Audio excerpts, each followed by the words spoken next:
Si vous voulez, ce que je regrette, c'est que, à l'évidence, le propos que j'ai tenu n'a pas été compris.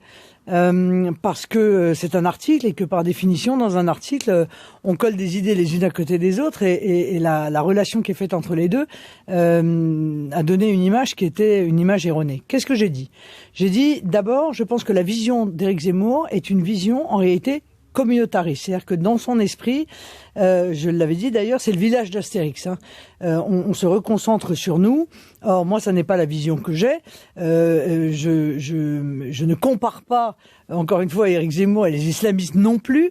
Je dis que pour répondre à un communautariste qui est un communautarisme qui est ravageur, il ne faut pas se recroqueviller sur soi-même en disant, en gros, on défend une communauté. Voilà, la seule communauté qui existe, c'est la communauté nationale. Bon, ça, c'est la première chose que je dis. Donc, c'est une différence de vision que j'exprime.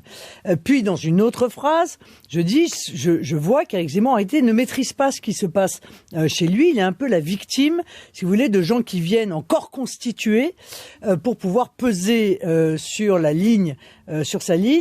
Et d'ailleurs, ces chapelles sont contradictoires les unes avec les autres. C'était ça le sens de mon propos quand je parlais des catholiques traditionnalistes et des païens. C'est-à-dire que ce sont des chapelles constituées qui viennent, enfin je suis désolé, Mme Boutin et son mouvement, c'est une chapelle constituée pour moi, vous voyez, qui viennent et qui en réalité sont contradictoires les unes avec les autres. Moi, si vous voulez, je pense que un mouvement politique doit être aconfessionnel. Le Rassemblement national l'est, c'est dans ses statuts, tout le monde a voté ses statuts, d'ailleurs dans l'ensemble des adhérents du Rassemblement national, et je pense que la religion est affaire personnelle. Premièrement, c'est la laïcité, et que, en revanche, nous avons bien sûr des racines chrétiennes. Je l'ai toujours dit.